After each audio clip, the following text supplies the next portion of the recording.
عجیب پاگلپن ہے۔ کروڑوں روپے کی حفاظت کے لیے بینک 15,000 روپے ماہانہ تنخواہ پر گارڈ رکھتا ہے۔ ان پڑھ قوم کے لیے ٹینکر پہ بچاؤ کی ہدایات انگریزی میں لکھتے ہیں۔ سڑک پہلے بناتے ہیں، پھر اسے کھود کر بجلی گیس کی لائنیں بچھاتے ہیں۔ مسجدوں سے بجلی کے بل میں ٹی وی لائسنس کی فیس وصول کرتے ہیں، اور ملک کا نام ہے اسلامی جمہوریہ پاکستان۔ حادثات میں مرنے جلنے کے لیے ورثاء کو کروڑوں بانٹ دیں گے، مگر حادثات کی روک تھام، سزا و جزا اور ایمرجنسی سے نپٹنے پر ٹکا خرچ نہیں کریں گے۔ خود قرضے پہ قرضہ لیتے رہتے ہیں اور عوام کو بچت اسکیموں کی ترغیبیں دیتے ہیں۔ کھلاڑیوں کو لاکھوں روپے گھر بیٹھے دیتے ہیں۔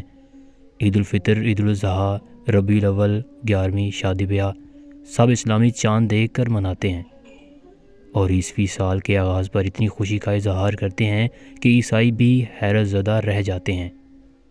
مایوں، مہندی، شادی بیاہ سب میں ہندوستان کی پیروی اور بیٹی کی رخصتی پر قرآن کا سایہ کرتے ہیں۔